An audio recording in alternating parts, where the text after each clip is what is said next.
How's it going, everybody, and welcome to a Pokemon Unite tier list video.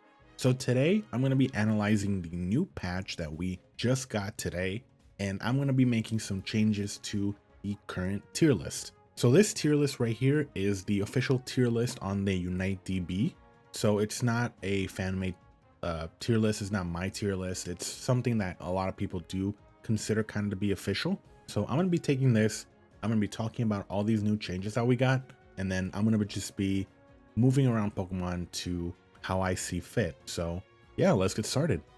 So the first Pokemon that I want to talk about is Sableye. Luckily, Sableye got another nerf. This guy has been annoying everybody since the very start. Since they put him in the game, he has been a pain in the butt of pretty much anyone who plays the game, and he's been getting nerfed quite often. I think these last two patches he has gotten some sort of nerf, but I think this one might be probably the biggest one we've gotten so far. So what they did is, well, it takes a little bit longer for you to enter stealth, but you can no longer enter stealth when you are being hit. So this is huge. This is incredible. I think this is definitely going to bring him down. I'm not sure if this is the end of Sableye. I honestly don't think so. I think Sableye is still going to be pretty viable, but he's not going to be as dominant anymore. I think his knockoff build is still pretty good. His passive is still really good, and Confuse Ray is still a pain in the ass. But I think the fact that Shadow Sneak got nerfed that hard, I think will honestly make him drop down on the tier list. I'm gonna put him in A still, because I think he's still one of the more viable supports, because he's still really annoying. He can still invade, your jungle early on. He can still just, be sneaky and steal stuff and use Confuse Ray to like steal your buffs and all this annoying stuff. But he might not be able to get away with it that easily anymore. I think there's a lot more counterplay to it, which is honestly all we could ever ask for. So I'm really happy with these Sableye nerfs, and I really hope that, he doesn't continue to dominate the meta as much anymore. Another Pokemon that got some pretty big nerfs is Urshifu. So Urshifu, specifically the Dark Urshifu, the single strike mode, that's the one that got all the big nerfs, because that is the one that's very viable.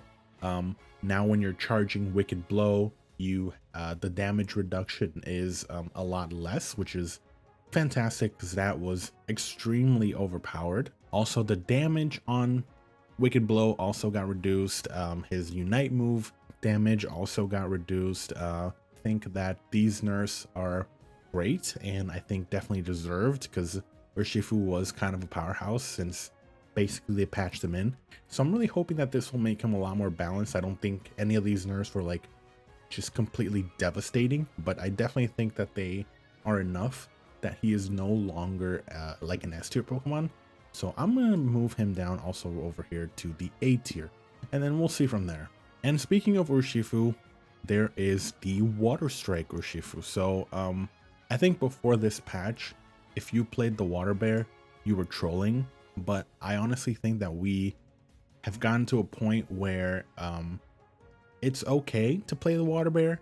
I do think that Single Strike Urshifu is still a lot better, but Surging Strike Urshifu did get some buffs, just some cooldown buffs and some, I believe, a little bit more damage on his Unite, which honestly I think overall is going to make him more viable, but I still don't think he's going to be as good as the Dark Bear, but we'll see. Meta takes time to develop.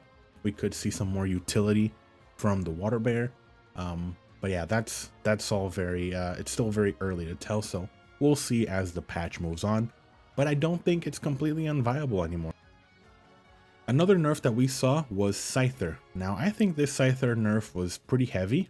Sword Stance got a longer cooldown, also doesn't buff as much anymore, and then his Unite move is actually what got like the biggest hit. They heavily reduced the damage and the range on his Unite move, so I think that this makes Scyther a lot less potent in the late game side of things. I think in the early game, Scyther is still going to be very good. His damage is still good. His clear, like jungle clear speed is very good. He can still gank early, get a lot done like on the map during like the first part, like the first 5 minutes of the game. But I think once you start reaching that late game, Scyther will no longer be able to just jump into your backline and kill your carries. Like he can still do that. Don't get me wrong. Like the damage reduction was honestly not that big to a point that's like, oh god, this character unplayable. But I think the nerfs were heavy enough that we might be seeing like other junglers picked a lot more often, just because they don't have like that big of a fall off. Because like Scyther is a Pokemon that needs to jump in, as opposed to like a Pokemon like Delphox, for example, that they can just do damage from like far away. So yeah, I mean, we'll see. It's still kind of early to be able to tell if Pokemon is going to be like really viable or not, but I think these nerfs like were definitely needed, because Scyther was probably the best Pokemon in the game at this point. So I think that these nerfs definitely drop him down to A, but I think he's still going to be very, very good. With that being said, I really hope that Scizor sees more play. Scizor unfortunately did also get indirectly nerfed with the Swords Dance, because that also affects him. But I hope that, you know, it's no longer like, oh, if you don't play Scyther, you are definitely trolling kind of thing. I think that Scizor has every right to be good, and I hope that we see him more, because like, you know, you have that option to just jump in the back line, but you're not as squishy, you're a little bit more beefy, you have more recovery. So hopefully, I want to say that Scizor will be seeing a lot more play. So let's see where that goes. Now, the Pokemon I think got honestly the biggest nerfs out of them all was Mr. Mime. So Mr. Mime, they nerfed his Unite move, the damage it does. They also nerfed the move speed and the recovery from Power Swap. They also nerfed the damage on Confusion. So like Mr. Mime got nerfed pretty heavily. I don't really think that many of these nerfs were actually necessary. I think Mr. Mime was still a pretty good Pokemon, but unfortunately these nerfs are all pretty bad. So I'm going to put Mr. Mime over here, just in the B tier. I don't think he's in A tier anymore. I think there are better and more viable supports, kind of like Clefable. Clefable is definitely going to be seeing a lot more like gameplay. The Moonlight now heals a little bit more, and Gravity is also like a little bit better. Like when you walk in the Gravity, you get like stunned for a little bit longer. So honestly, I think Clefable is kind of going to be stepping up for like Mr. Mime. I think Mr. Mime still provides a lot of utility, so I don't think that Mr. Mime is completely dead, but I think that Mr. Mime is definitely going to be like less played, because you don't really get like that much damage. Like before, Mr. Mime could kind of like solo carry if you weren't careful, but now stuff like that is going to be a lot less harder to do. He's going to rely a lot more on his utility. So yeah, we'll see where Mr. Mime goes from here. And then another Pokemon that got a pretty big buff was Hoopa. So Hoopa got a lot of like the cooldowns reduced. So I think Hoopa's definitely going to be more viable now. I think these nerfs, these buffs were all pretty big and pretty good. So I hope that we're going to see a lot more Hoopa. I think Hoopa's still that kind of Pokemon that is a little bit difficult to play. Not only like play, but also play with when you're just playing solo queue, because Hoopa does require like a level of coordination that you might not really see when you're just playing solo queue.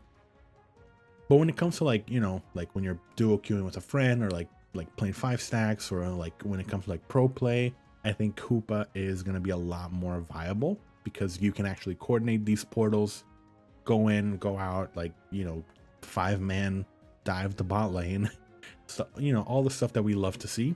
So yeah, I'm really hoping that we're going to see a lot more Hoopa. I think Hoopa is a very fun Pokemon to watch.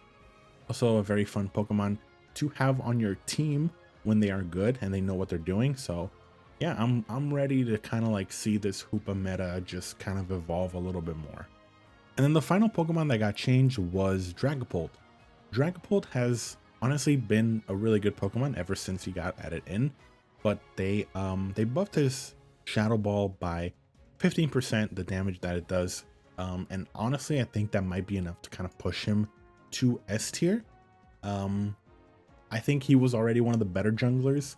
And now with like the Scyther nerfs, I think that we are going to be seeing Dragapult a lot more. I think Dragapult is a very fair Pokemon to play against, so I'm very excited to kind of see how Dragapult's meta evolves. Now, when it comes to like just, you know, shifting stuff around, because of a lot of these nerfs and buffs, I think some Pokemon are actually a lot more viable now. One of them being Delphox. I think Delphox has kind of been seeing like a rise a lot lately. People are finally starting to realize how good Delphox really is, especially like in the jungle. But you still had the issue that Scyther was still very, very strong. So a lot of times people would kind of go for Scyther instead. But now that Scyther has been nerfed, I think we're going to be seeing a lot more of Delphox. And I also think that we're going to be seeing a lot more of Dodrio as well. I think these Pokemon were already really, really strong, really, really good at what they do in the jungle. And the fact that there's no longer someone like Scyther and someone like Sableye to kind of like disrupt your early game, I think these Pokemon are going to be seeing a lot more viability. This also applies to my boy T-Tar. I think T-Tar was a Pokemon that kind of struggled in the early game. And I think early game Pokemon that would make your life miserable, kind of like Scyther and Sableye, really made it difficult for T-Tar to kind of shine in that early game. Like once you get to the late game, that's fine. But in a lot of cases, like at that point, the game is already over because you're already like so underleveled and your team is also very underleveled and you're already losing because the opposing team just had like a really, really great start to the game. You know, obviously comebacks in Unite are very possible, but I think that, you know, T-Tar having now a more easier time to like fully evolve and start getting in like those, that like, you know, that late game team fighting that T-Tar is known for, I think that's definitely going to change things up a lot, which is very exciting. And with that being said, I think that a Pokemon like Slowbro should definitely be an S tier. Now, nothing really happened to like just completely change Slowbro, but honestly, why is Slowbro not an S tier? I think this Pokemon is incredibly overpowered. I think he's incredibly beefy. He can take so many hits. He can dish out so much damage as well, like unexpectedly. The utility that he provides, the burning with Scald, overall incredible Pokemon, and he should be an S tier. There, I said it. I think Slowbro is probably the best defender in the game, and I think that he deserves to be an S tier. Now, I know that Comfey is still really hard to say, but honestly, based on everything that I've seen so far, I would honestly put him in the S tier rank, at least for now, until people kind of like develop the anti-meta and understand how to play against Comfey. I think he's going to be super overpowered because a lot of people don't really know what to do when Comfey is like attached to a Pokemon, all these buffs. And I think some Pokemon are actually going to be so much more viable having a Comfey attached to them. And a couple of those Pokemon that I can think of that I'm honestly going to move up is Pokemon like Gengar, Pokemon like Cinderace.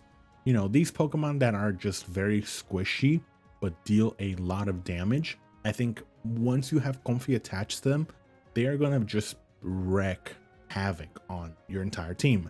So I'm definitely excited to see how the Comfey meta progresses. But I think that these two Pokemon specifically kind of get like a lot because they are Pokemon that do a lot of damage, but they're also very, very squishy. So, well, you know, we're gonna be seeing how this meta like kind of develops, and we'll see from there. And that's going to be it for this tier list video. I really hope that you guys enjoyed. Let me know what your overall thoughts are on this patch. Like, what nerfs did you like? What nerfs did you not like? What buffs did you think were like super necessary? You know, all that kind of stuff. Let me know what you think the meta is going to be looking like from here on out. And yeah, drop a comment. Let me know. Let's chat. Let's have some discussions because I would love to know your opinions on this as well. And that's going to do it for this video. I really hope that you guys enjoyed. If you did, be sure to leave a like and subscribe to my channel. Thank you so much for watching, and I will see you in the next one.